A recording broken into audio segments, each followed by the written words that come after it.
Hola amigos que nos ven en casa el día de hoy. Hoy es miércoles 19 de octubre. Hoy se celebra el Día Mundial de la Lucha contra el Cáncer de Mama. Hoy es el Día Rosa y por eso les traigo una invitada especial que nos va a hablar acerca de dos tipos de cáncer, el cáncer de mama y el cáncer cervicuterino. Tengo el gusto de presentarles a la doctora Greta Solís, que nos acompaña desde Managua, Nicaragua. Es un gusto, doctora, tenerla acá con nosotros. La doctora es graduada de la Universidad Autónoma de Nicaragua, pero tiene más estudios fuera de Nicaragua. Bienvenida, doctora. Cuéntanos un poco más de sus estudios. Muchas gracias por la invitación y muy contenta de estar celebrando con ustedes y con las televidentes y los televidentes este Día Internacional del cáncer de mama. Bueno, en cuanto a mis estudios, también tengo un fellowship en la Universidad de St. John, Newfoundland, en Canadá. También soy experta latinoamericana en climaterio y menopausia. Pertenezco al Colegio Americano de Ginecólogos y Obstetras. También pertenezco a la Federación Latinoamericana de Climaterio y Menopausia, donde también soy directiva, y a la de Endocrinología Ginecológica también, que pertenezco a la comisión directiva. Pero es un gusto estar compartiendo el día de hoy este tema tan interesante. Doctora, vamos a iniciar con una pregunta muy básica, pero muy importante para las personas que nos ven, y es: ¿qué es el cáncer de mama? Bueno, el cáncer de mama es una enfermedad, como se puede, como lo dice la palabra, es una enfermedad maligna. ¿Por qué? Porque es una enfermedad que va a tomar no solo la mama en el sentido de producir esa tumoración, sino que esa tumoración la va a conducir hacia otros órganos y sistemas de la mujer, por ejemplo, el hígado, el cerebro y los huesos. Son los sistemas que más ataca el cáncer de mama. El cáncer de mama se inicia por una célula anormal que se transformó. Esas células anormales se van desarrollando y estas pueden tardar muchos años en llegar a convertirse en un cáncer, en una célula cancerosa. Es decir, primero pasan por ser células atípicas y luego van a transformarse en una célula cancerosa. ¿Cuáles son, doctora, los cánceres de mama, los tipos de cáncer más comunes, y cuáles son los factores de incidencia ambientales que nosotros podríamos evitar?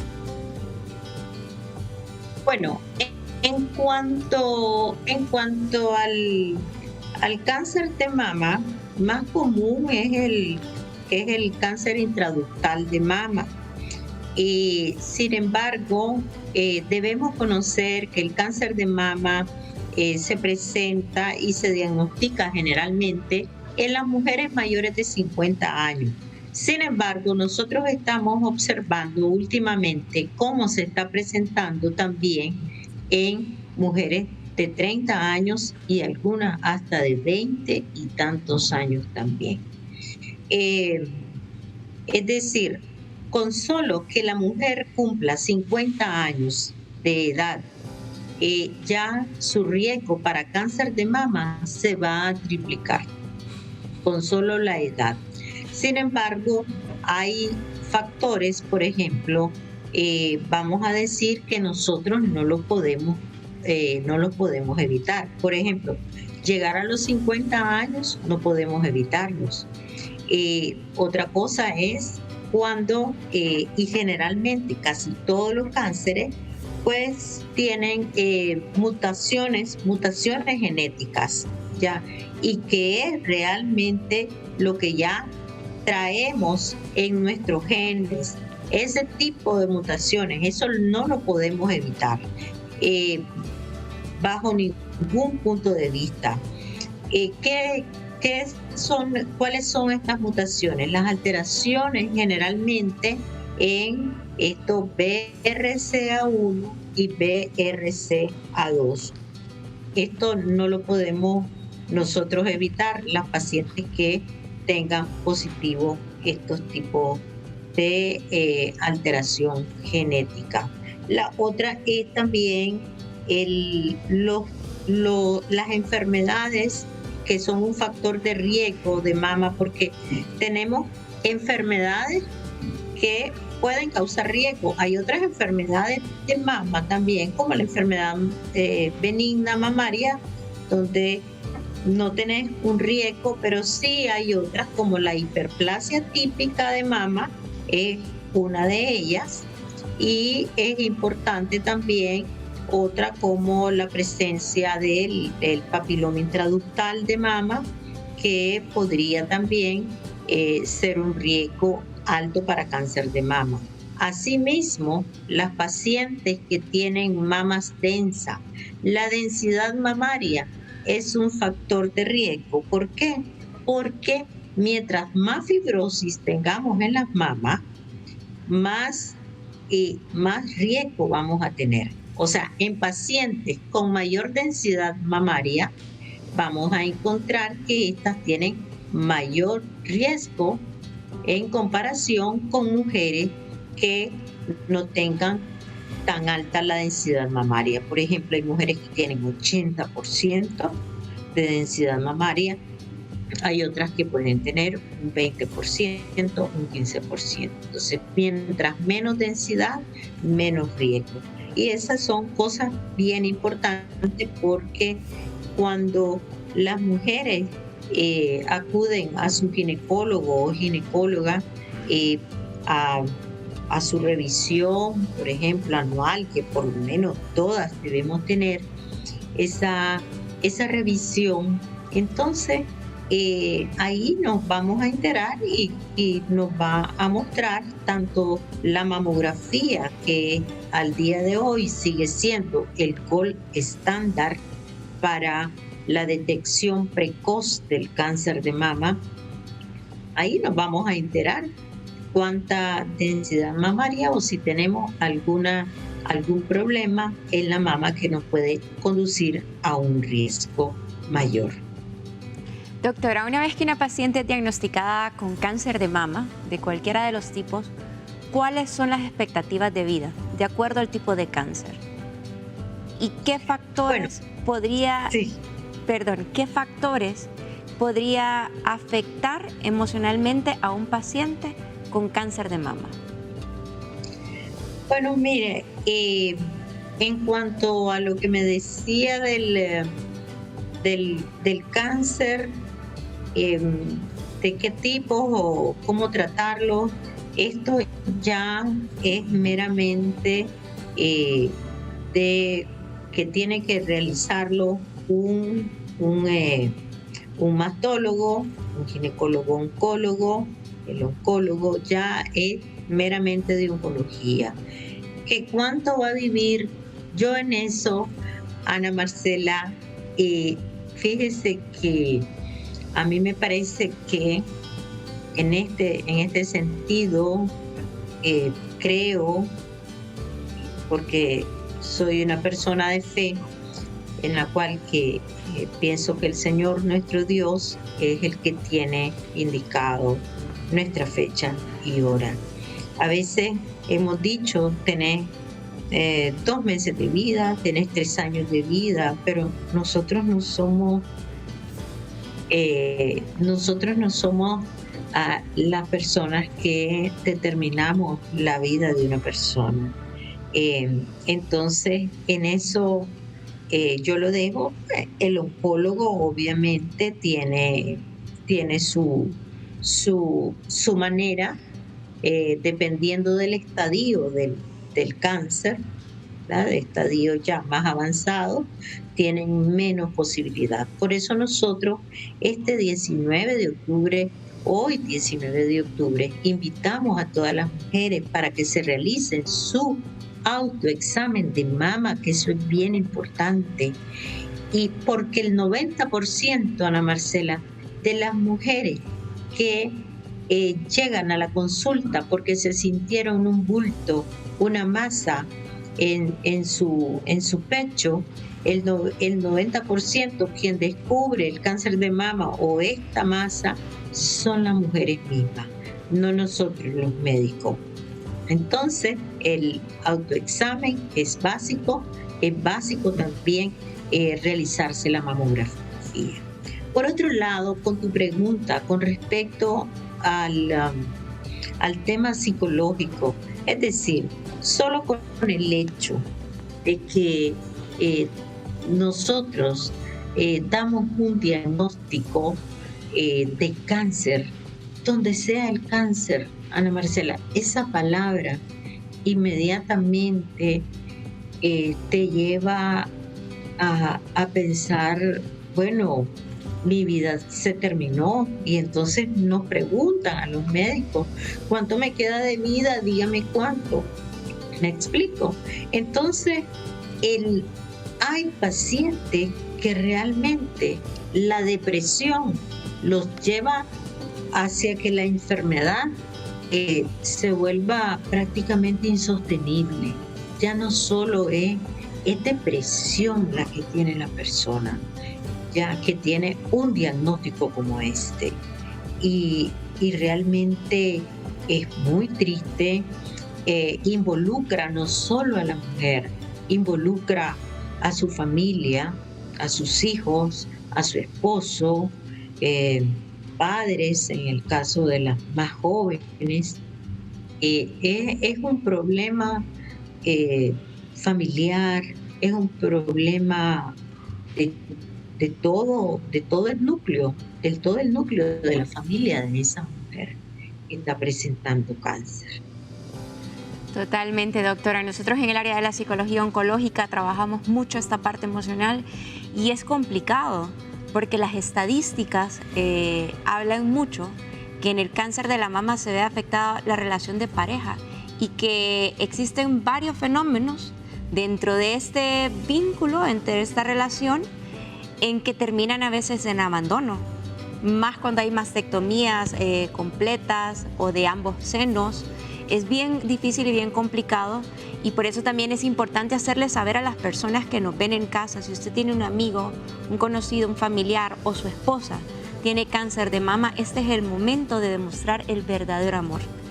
Definitivamente es una lucha larga a veces, es cansada, pero es necesario el apoyo, y sobre todo, la doctora lo ha dicho, el tiempo de la vida lo depende únicamente de Dios como tal, de Papachú, como dicen en Nicaragua. Y también es muy importante conocer quiénes son nuestros grupos de apoyo, los que van a estar a lo largo de este proceso con nosotros. Tengo otra consulta, doctora. Hablando del cáncer cervicuterino, ¿cuál es la principal causa? Hablando de cáncer que nos dan únicamente a las mujeres. Correcto. El cáncer cervicuterino, ya nosotros sabemos quién es el que produce este tipo de cáncer en las mujeres, y que mueren 500.000 mujeres al año por este tipo de cáncer todavía, y que todavía ocupa el primer lugar en los países donde de ingresos económicos bajos. Entonces,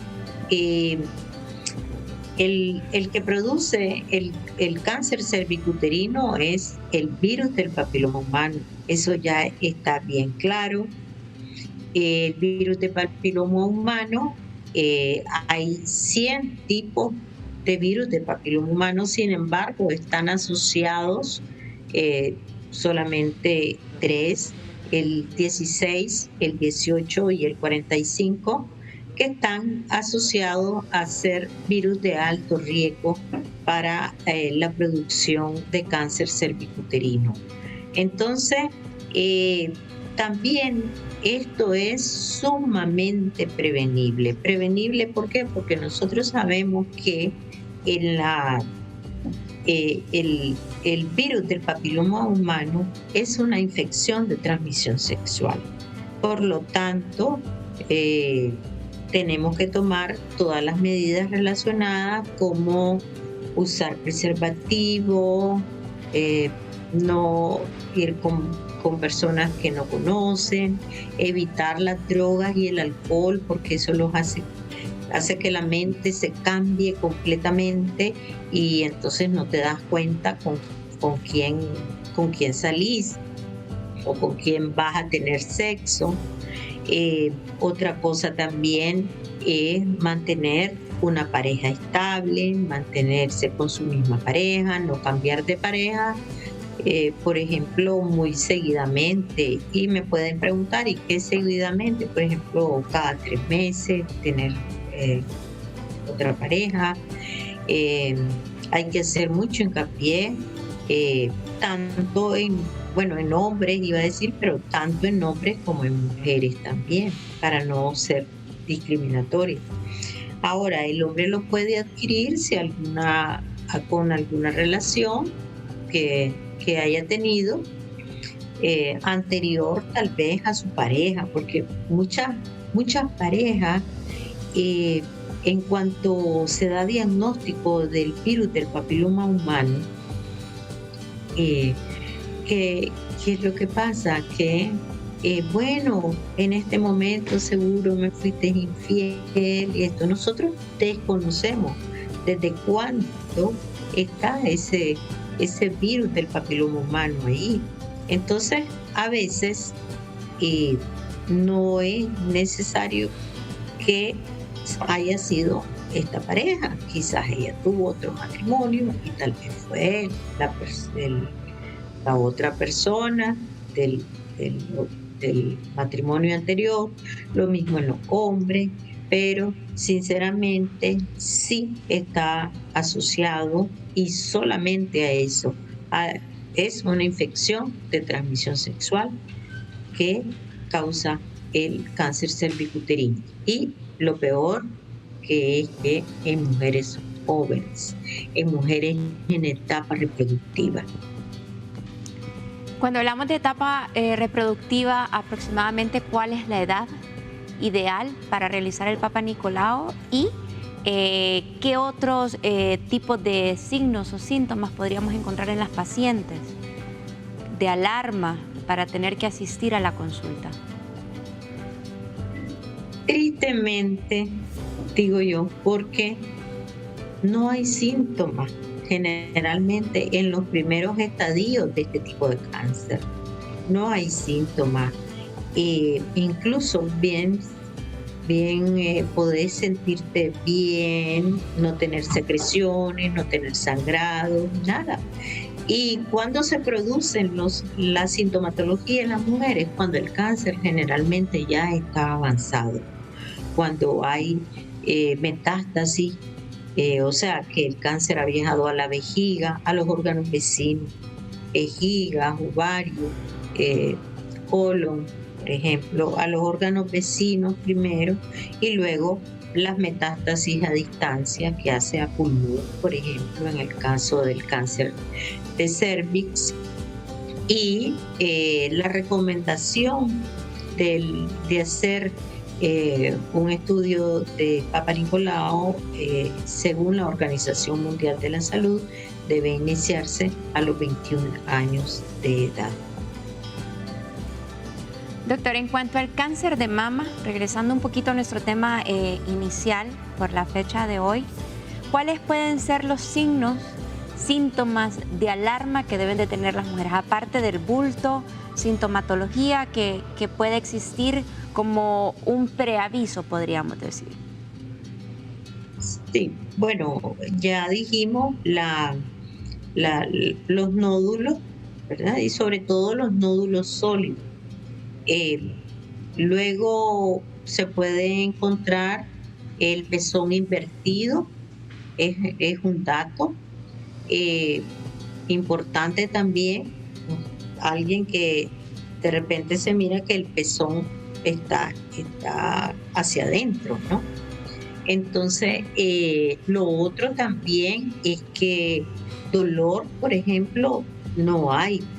Y secreciones, por ejemplo, de los pezones, como sangre a través de los pezones, son sospechosas de cáncer, y con esto podemos ya inmediatamente acudir a la consulta, que es lo que se tiene que hacer.